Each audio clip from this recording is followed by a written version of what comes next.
This is episode 321 of Mitolife Radio. I'm Matt Blackburn, and this is going to be a solo show on the relationship between copper and sunlight. For those that have been following me for years, you probably remember when I was anti-zinc supplementation.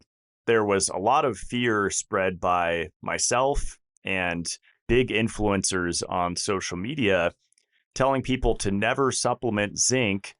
And one of the reasons was it would increase metallothionein, which binds copper 1,000 times stronger than it binds to zinc, which means that taking zinc will create a severe copper deficiency. And that's actually a half-truth, which I'm going to get into in this episode, talking about my experience for several years, only eating beef liver for copper, getting it from natural sources. And then I started to take copper in capsule form and even copper sulfate in liquid form. And then after interviewing more guests, I had Jason Hommel on the show, and everybody has their different perspective on mineral balancing. I've moved away from the perspective that certain supplements are toxic. I just think that mentality itself is toxic. If you have a list of things that everybody should never take, I don't think that is practical because everybody has a different history. Somebody that was raised eating a lot of red meat is going to be different from someone like myself that didn't like red meat for the first 3 decades of my life, which definitely creates a severe zinc deficiency. So after taking copper for several years and being anti-zinc, I opened my mind enough to experiment with zinc supplementation, and I gravitated towards zinc carnosine. So it's zinc bound to the amino acid L-carnosine. And that combination has been found to repair damaged cells in the intestinal lining, helping with ulcers and lesions, just strengthening the intestinal barrier overall, promoting the production of tight junction proteins, being anti-inflammatory to the gut. And that's why I chose that supplement for Mitolife, is most people I talk to have some gut problems, and that is the place to start. I had Kyle Peche on the show. We talked about the order of operations of how to heal the body, and you really do start with the gut. And so sealing up that gut lining, zinc carnosine is an incredible tool for that. So I've been taking that zinc carnosine from Mitolife for a couple years now in pretty high dose, on average 60 milligrams every day, which is a pretty good dose, especially daily for months at a time. But zinc has this relationship to copper. So if you megadose zinc, especially for prolonged periods of time, you will eventually lower your copper, and vice versa. So there's this seesaw balance to achieve. But looking back at your history, if you're like me, raw veganism, vegetarianism, that was several years of my life, let alone just when I was eating meat, and I was a chicken eater. I didn't like red meat because I didn't know grass-fed beef existed back then. But I've said it many times, building up deficiencies, especially decades long of deficiencies, it can't be fixed with whole foods alone. You need to combine supplementation with them. So when I started being more cognizant of my copper intake, I definitely noticed increased resilience to sunburn, more energy, more mental power, more creativity. I just felt better overall. But the important part with supplements is knowing when to lower your dose or just take a break altogether. I usually more go the route of lowering my dose. And so being on high dose zinc for at least 2 years straight I started to notice sensitivity to sunlight. You may have seen my posts on vitamin C and vitamin E as internal sunscreen. Those are the less well-known sun protective supplements. And by sun protective, I mean protective from ultraviolet radiation induced DNA damage, to be specific. Vitamin C and vitamin E protect against that in multiple different ways. The heavily promoted internal sunscreen supplements, the number one is by far definitely astaxanthin, which I took for years. The company BioAstin has a great marketing campaign, and the research is there with that carotenoid.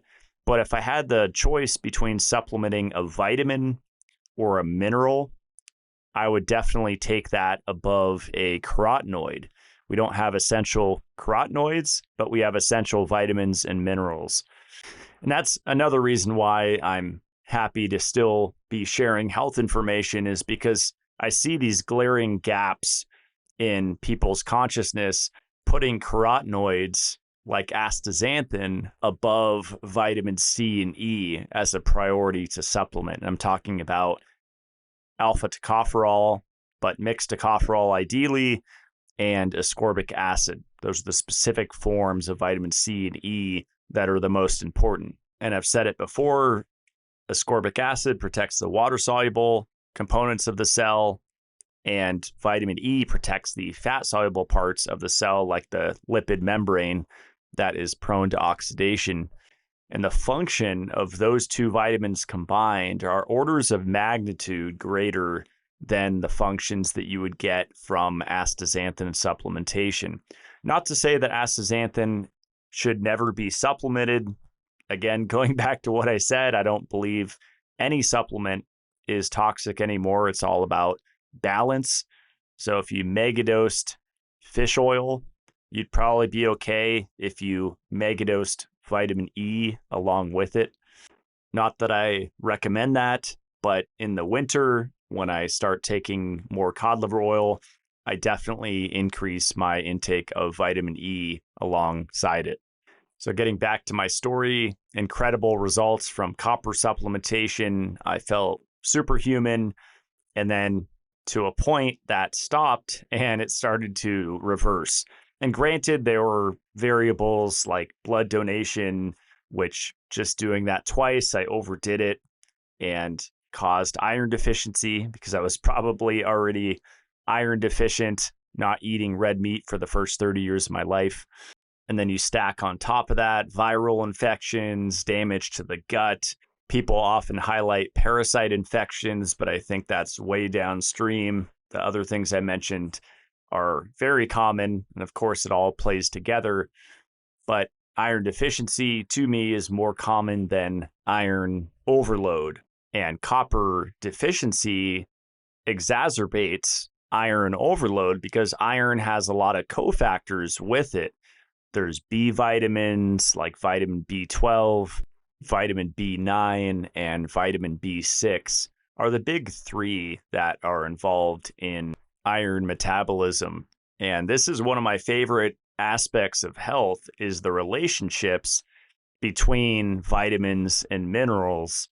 I've had a lot of hair tissue mineral analysis, HTMA practitioners on this podcast. And while I don't agree with their rigid approach, a lot of them have, whether it be with daily coffee enemas or HTMA is the only way to achieve health. And if you take isolated supplements, you are doomed to fail. I don't agree with that, especially if you learn to read your body. And this is where I'm going with this show. So I was taking copper for maybe 2 to 3 years, and then I started adding in zinc and ascorbic acid at the same time, which vitamin C has a relationship with copper. Some say that it destroys it. I would say that it balances it. And of course, the dose matters with everything. So if you megadose vitamin C, then you will create a stronger detox of excess copper. than if you were just to take 1 to 2 grams a day, which is a really minuscule dose of ascorbic acid. So I started taking 60 milligrams of zinc.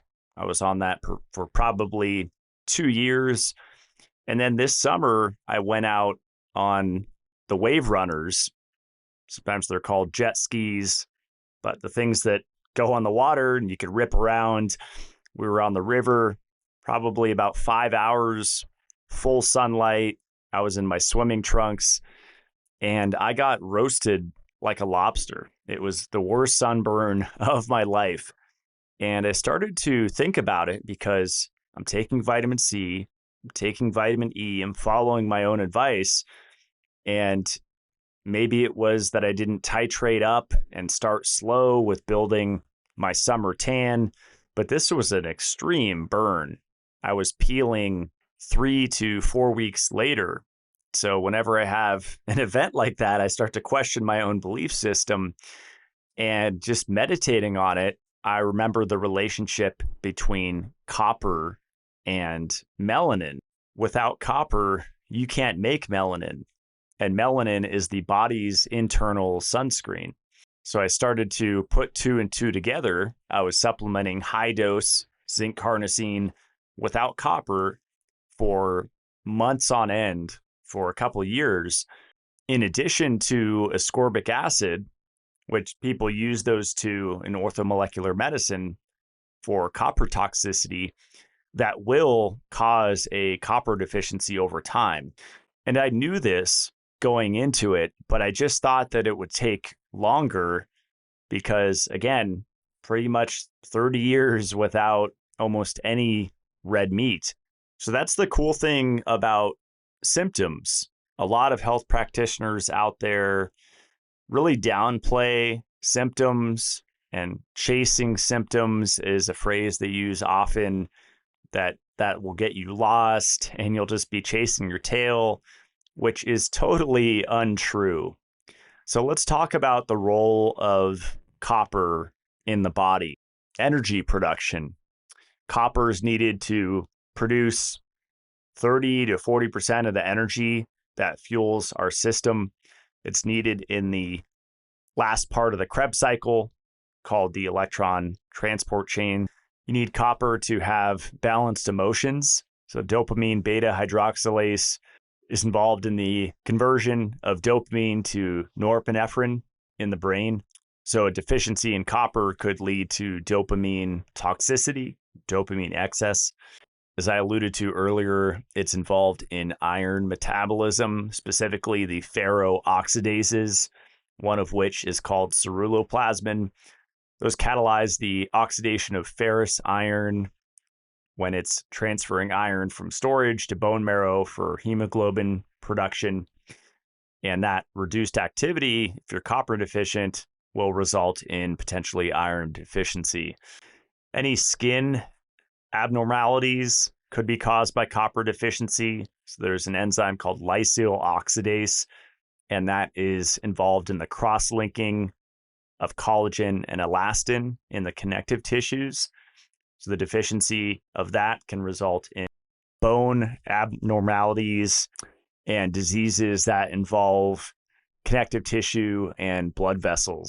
And that is just a few of the dozens of symptoms that could arise from copper deficiency. And the funny part is, no matter what nutrient you type into Google and you find studies, most of them will say that the deficiency is rare in humans, no matter what vitamin or mineral you look up. But if you have these symptoms and you add in the supplement and the symptoms go away, and maybe you're a health practitioner, you work with people one-on-one, and you see the same thing happening over and over, then is that deficiency truly rare, or could it be common? And I think it's the latter. I think a lot of deficiencies, both vitamin and mineral, are very common. It's just a matter of tracking the symptoms, adding in the supplement. The person feels better. I don't work with people one-on-one, but what I generally say is add in, just this regular serving size of a supplement. If you're starting to feel better, up the dose. vitamins and minerals are generally very safe. All of the fear articles that you see about megadosing vitamins and minerals and causing harm, it's generally people taking a giant bolus dose all in one day or taking a huge super mega dose for a prolonged period of time. But generally, like I did, if you megadose zinc for a couple of years, you will start to see some copper deficiency symptoms. And the one that jumped out to me the most was a lack of melanin. Even though I was increasing my sunlight exposure slowly and doing all of the circadian rhythm stuff and getting the red and infrared in the morning, even using my red light device to pre-dose and protect myself from the UV exposure, none of it worked. And just a few days of taking copper, I can physically feel that my skin is stronger and more protected from the sunlight. That might sound out there for some people, but once you get sensitive, you can tell the difference when you're supplementing the right things and you're out in the strong noonday summer sun. You can feel the difference if you're supplementing the right things. I've heard that for years about vitamin E, but just imagine combining the vitamin C with it and the copper, especially if one is copper deficient, and you have really complete sun protection. And zinc oxide is used in sunscreen, and it does work to some degree internally. But from my experience, copper is more protective from the sun than zinc. One thing that I appreciate about the hair tissue mineral analysis practitioners is that most of them emphasize that both zinc and copper are important. And it's becoming more rare now in the natural health community to see that balanced perspective. There's a lot of all or nothing. Either you should never supplement copper or you should never supplement zinc. And I used to have that mentality, and I'm a lot less stressed since I've stopped demonizing supplements. Can you do harm by megadosing certain nutrients like cholecalciferol? Absolutely. Some people in the repeat community don't think that's possible, but I've seen people get heart palpitations from making themselves magnesium deficient from high dosing vitamin D. So it is really important to understand these relationships and to not demonize any one supplement, but understand that it's part of a system. It's part of a grid, a matrix of nutrients, and you have to be aware of what it's connected to. So in the case of copper, the big one is zinc. And if you're supplementing only one for a prolonged period of time, you will manifest deficiency symptoms. And in the case of zinc, about 10% of all the proteins found in the human body are zinc binding proteins, meaning they're dependent on zinc. And zinc deficiency can look like low testosterone, poor digestion, slow wound healing. It could look like skin conditions like dermatitis or acne, gastrointestinal issues like diarrhea. In the case of young children, it could look like stunted growth.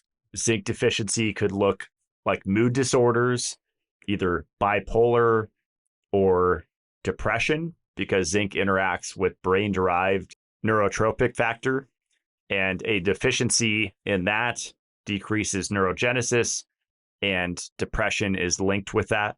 I remember back in 2020, 2021, a little bit of 2022, the main supplements being focused on were vitamin D3 as cholecalciferol, vitamin C as ascorbic acid, which is an amazing supplement, and zinc. Those were the big three. And I railed on that largely because of this concept of causing deficiencies of other stuff.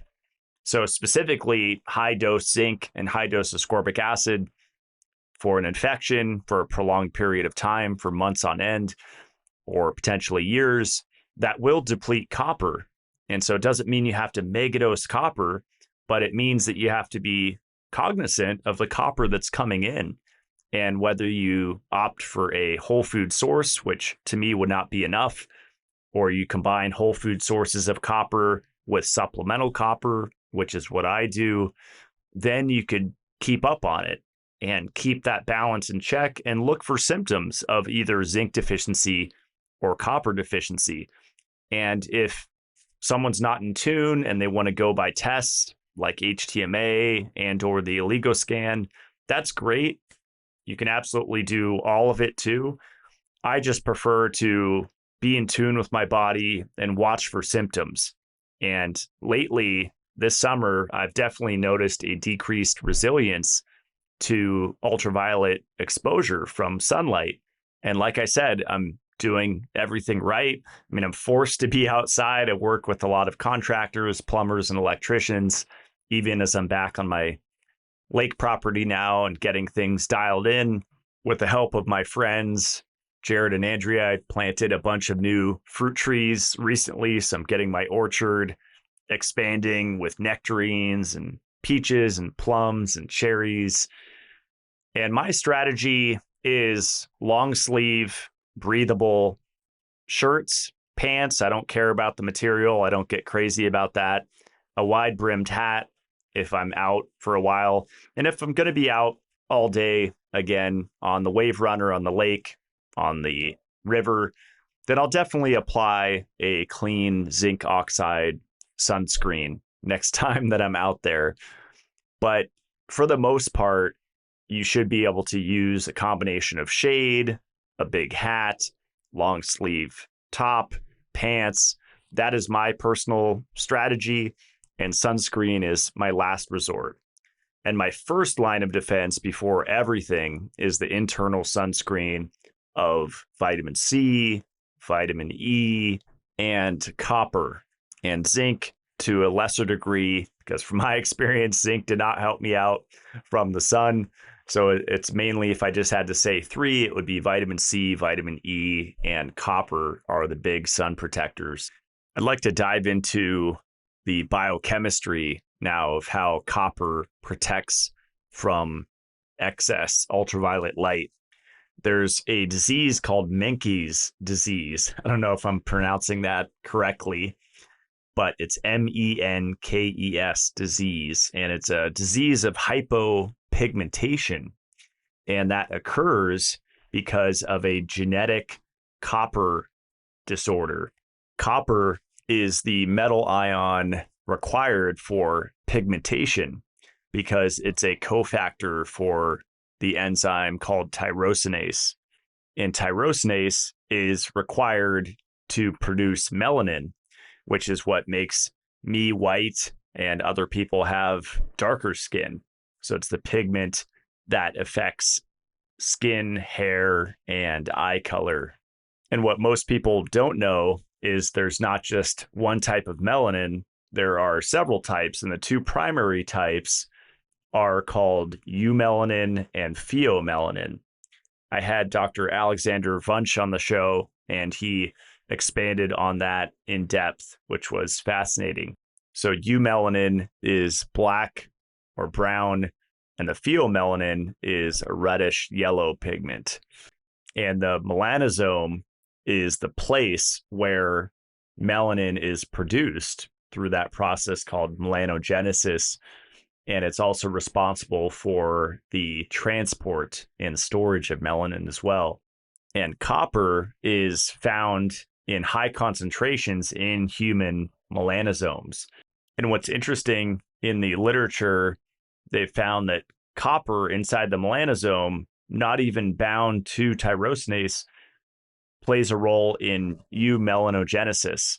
So the creation of that darker eumelanin, which means that tyrosinase is important, but that's actually not the only way that melanin could be created, which is really interesting to me. But the usual way is the amino acid L-tyrosine produces the substrate that's used to create tyrosinase, of course, in combination with copper. That goes to a substance called dopaquinone or DQ, which then goes down to cyclodopa and dopachrome, often called DC. There's carbon dioxide involved in creating this 5,6 dihydroxyindole or DHI, and also this substance called dopachrome tau telomerase or DCT. And then that goes down eventually to eumelanin. So why is melanin so important? Because it absorbs 50 to 75% of ultraviolet radiation. It converts it into heat, oxygen, hydrogen, and some research even shows that there's a correlation with decreased melanin and decreased ATP, which is often called the energy currency of the body, but it's a lot more complex than that. ATP is involved in unfolding proteins, allowing water to hydrate proteins. So when ultraviolet radiation interacts with melanin, there's a lot of balancing that occurs in tissues. And they've actually found in studies that diseases like Parkinson's, Alzheimer's, dementia, vitiligo, a lot of these conditions are a lack or a deficiency of melanin and a specific form called neuromelanin. And the underlying cause of all of those disease, and I would say every disease, is mitochondrial dysfunction. And if you're on social media, specifically Instagram, you've probably seen this glorification of sunlight. Unlimited is great. Melanin is the superhero, and the quantum health stuff and the Dr. Jack Kruse stuff. And there's great information there, but I feel like it's going way too far. And we're lacking the knowledge of vitamin E, of vitamin C, of copper. There's a lot of this whole food message that's wrapped up in it, and there's not a lot of talk about supplementation. I think a lot of people have a misconception about supplements that they are expensive, unnecessary, which is not true. They are inexpensive if you do it right, and they are absolutely necessary. It's just that there's so much noise out there and confusion about the right forms and this really heavy push for liquid form, nano, micelle, this really lab-made extract instead of just going with the powders, which absorb great. Encapsulated is the best because there's less oxidation. And with a lot of these things, it's not a super high dose. Every day on my social media, I post a health fact as I'm pouring my coffee. And the one I posted today was that just 6 milligrams a day of copper supplementation minimize the risk of developing atherosclerotic lesions through reducing this substance called plasmagen activator inhibitor type 1 by 30%. And that's only 6 milligrams a day, tiny amount. We're not talking about megadosing. And that's a huge 30% reduction in that cause of atherosclerotic lesions. So hardening of arteries could be a symptom of copper deficiency. Another big one is just look in the mirror and do you have gray hair? Gray hair is a lack of melanin. And I've been telling people for years it's a zinc and copper imbalance. So either zinc deficiency and or copper deficiency can both cause graying of hair. If you don't want to go through the hassle of getting hair test or an oligo scan or finding a practitioner to work with, again, zinc and copper supplements are very safe, contrary to what you hear on social media. An experiment that you can do if you have gray hair, look at the symptoms that I mentioned, or just look up all of the symptoms of zinc deficiency and copper deficiency and whether you're deficient in both or more deficient in one or the other, and start to play around with supplementation. The zinc copper supplement that I sell under my company, Mitolife, is a blend of 16 milligrams of zinc carnosine and 2 milligrams of copper orotate. So the absorption is something that people are always concerned about when it comes to supplements. They want to get the most out of their supplements, which makes sense. And I mentioned earlier metallothionein blocking absorption of copper, and there's this zinc copper ratio, so they're on a seesaw with each other. And when you look at the clinical literature talking about absorption, different studies will show different ratios of optimal absorption. But here was one that was fascinating. This is a study from Fossmere, 1990, entitled Zinc Toxicity. This is from the American Journal of Clinical Nutrition. And this part stood out to me. In a case reported by Hoffman et al., a woman given 440 to 660 milligrams, obviously a super megadose, which came out to 110 to 165 milligrams of elemental zinc, because that's actual zinc. So when you take, for example, my zinc carnosine product, you're getting 75 milligrams of the complex zinc and mostly carnosine, which is an incredibly healing amino acid for the gut and anti-glycation and all of these benefits. But the elemental zinc in my product is 16 milligrams. So that's the actual amount of zinc that you're getting per capsule. So she was taking a little over double what I've been taking daily for zinc. And in this study, she did that for 10 months. So 110 to 165 milligrams of elemental zinc for 10 months every day. And she developed copper deficiency with anemia and neutropenia, a condition where a person has low number of neutrophils in their blood, that type of white blood cell that helps fight infections. And this is the part that really stood out to me.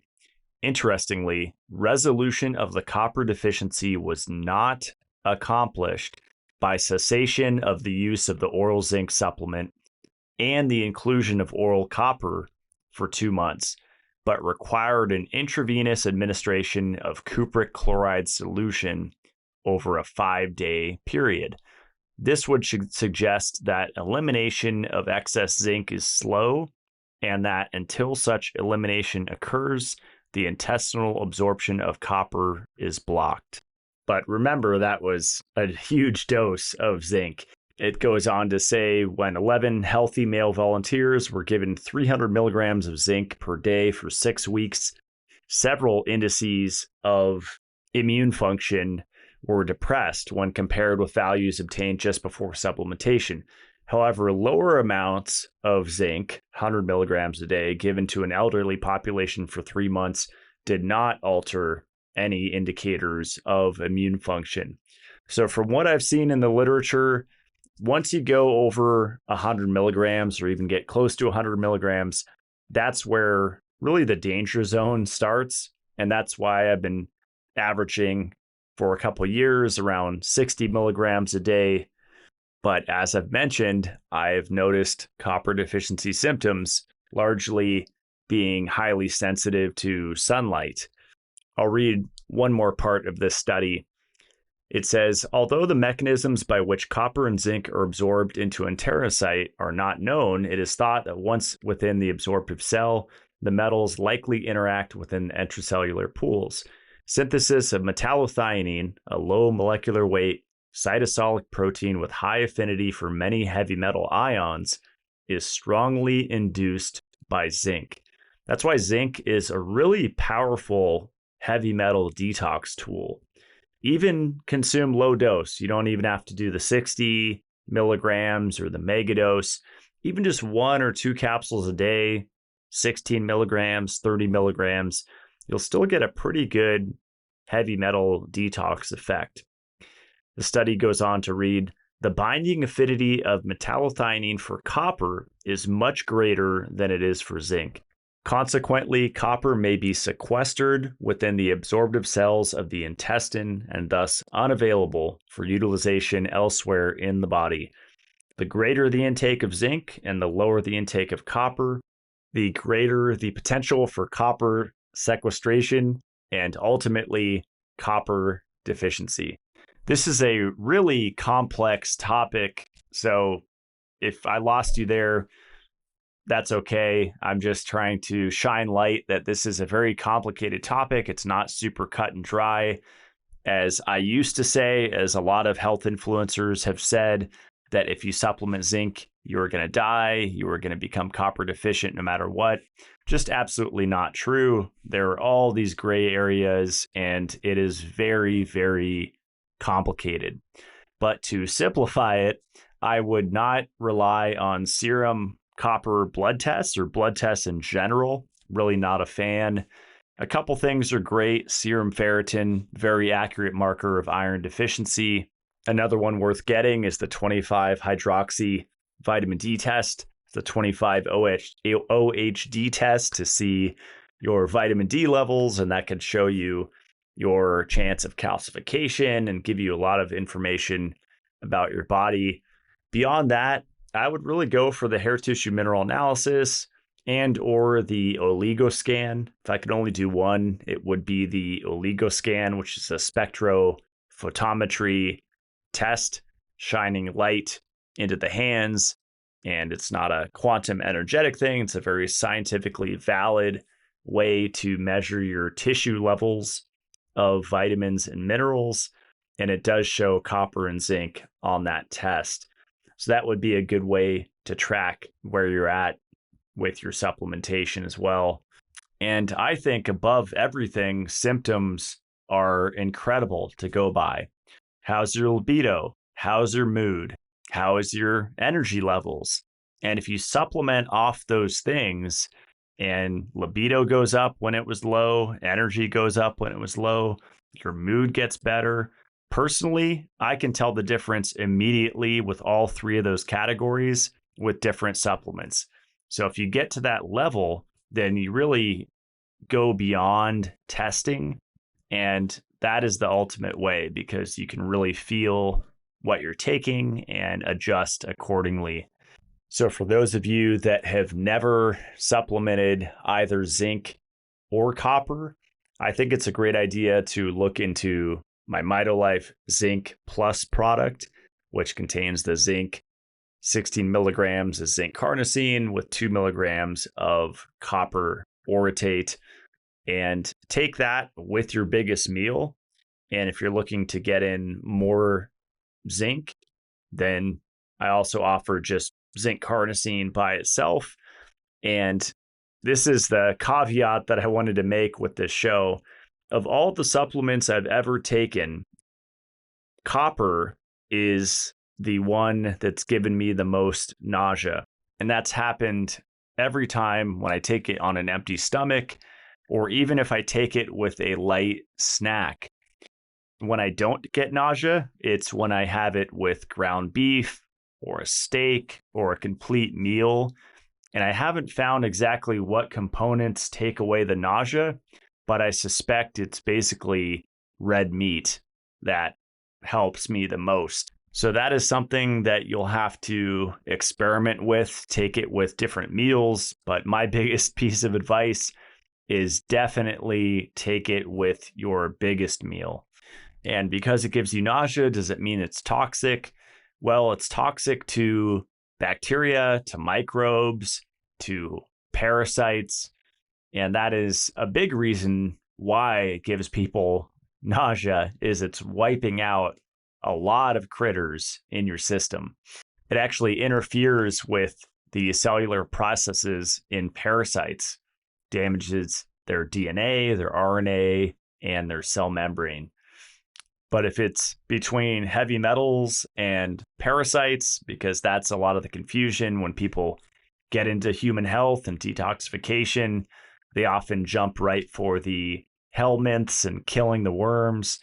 you really want to start first with decreasing your metals.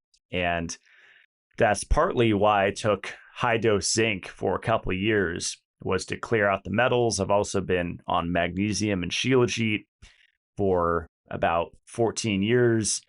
And recently, in the last year, high dose powdered zeolite, 30 grams a day on average. And the combination of all of those things, I've definitely cleared a lot of metals out of my body, but it's a never ending battle. And you can see that on your hair tissue mineral analysis. You can see that on your Oligo scan, because we all live on the same planet with car exhaust and burning tires and industrial processes and all the metals that are floating around that get in the water and the soil and all our organic food. We're breathing them every day. There's just no escaping heavy metals: aluminum, cadmium, lead, arsenic, mercury. Some people have more of some than others, depending on your upbringing and your occupation, which ones you got exposed to. But everybody has them. And I would tackle those first. Sauna, do everything you can to reduce those levels. It doesn't have to be overnight, but just chip at it slowly over years. And then you could start on the anti-parasite stuff, which to me, my top things are actually copper and smoking a cigar every day. Huge fan of tobacco, which is an anti-parasitic. So I hope this episode stimulated your mind to think about zinc and copper supplementation.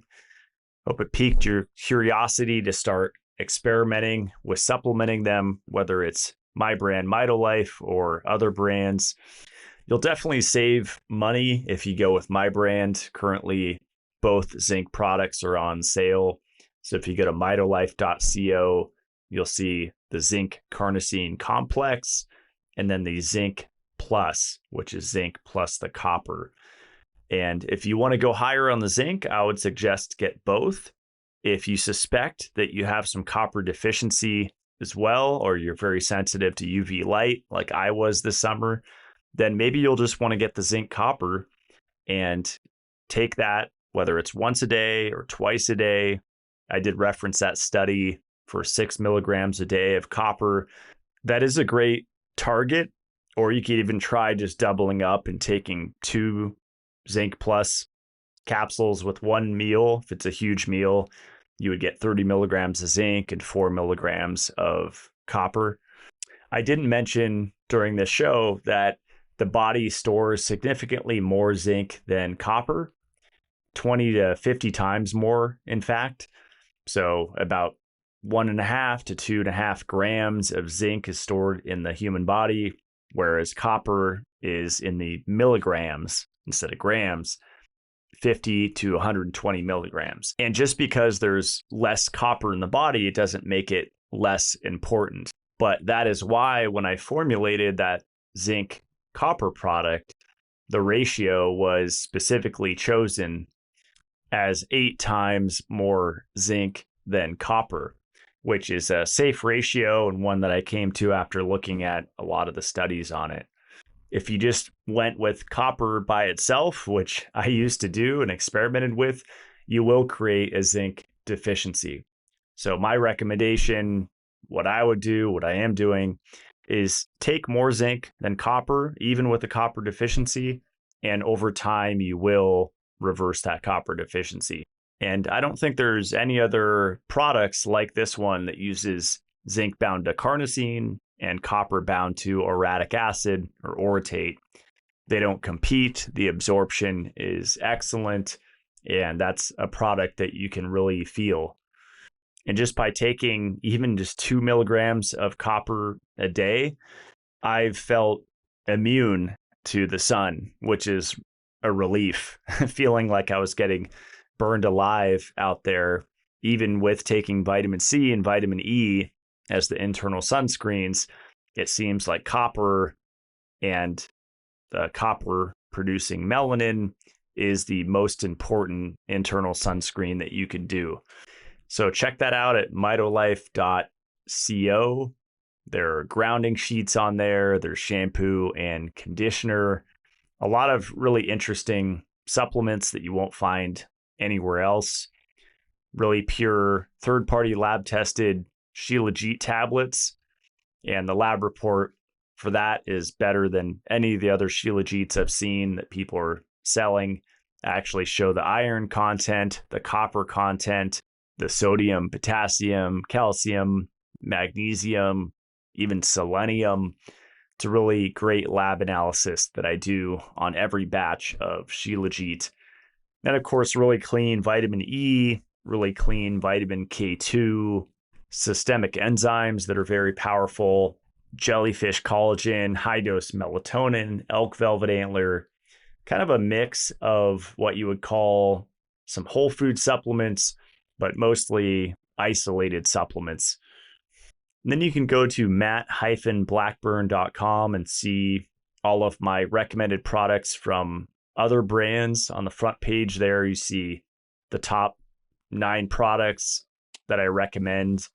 And then if you click on the shop tab, you can see a huge list of things that I've found over the last 15 years, from my favorite red light therapy device, which that's actually something that I forgot to mention. Gemba Red had a great post from a couple years ago on the interaction between red light, iron, and copper. Andrew wrote, "We know that the primary light absorbing molecules in the mitochondria are the iron and copper based molecules within cytochrome C oxidase." And he goes on to say, "Copper deficiency has been shown to reduce the activity of complex 4, cytochrome C oxidase, in the mitochondria." That's PubMed ID 171827994, if you wanted to look that up. If the CCO is dysfunctional due to inadequate copper, we could assume a reduced response from red light therapy. So whether it's sunlight or red light therapy or ultraviolet light devices, there seems to be this deep connection between copper and light, which is fun to explore and probably part of why copper deficiency makes you tired, let alone its relationship with hemoglobin and iron. That's all for today. Hope you guys are enjoying these solo shows, these rants. People seem to prefer them to even my regular interviews, and I made it a point this year to do a lot more of these than I have done. And stay tuned for me expanding on the CLF protocol. So far, I've only had one show on lipofuscin, but in the future, I will also have one diving deep into calcification and how you can become vitamin D toxic or vitamin D deficient, and they're both equally a problem in the subject of calcification. I'll also talk about the F part, which is fibrosis of my protocol. So stay tuned for that. Look for a new show every Friday. Follow me on Instagram, Matt Blackburn. Mitolife is on Instagram as well. Sign up for the Mitolife newsletter every Monday. We do a Mito Monday newsletter that's packed with information. And even on the Mitolife page, there's a lot of free information on there. I put a lot of energy into putting free information out there because a lot of companies are really heavy on the marketing. I don't care if you buy my products, it supports me if you do, but I'm more about getting innovative, new information out there that breaks the monotony of the natural health world. So that is all. I will see you guys next week. Stay supercharged.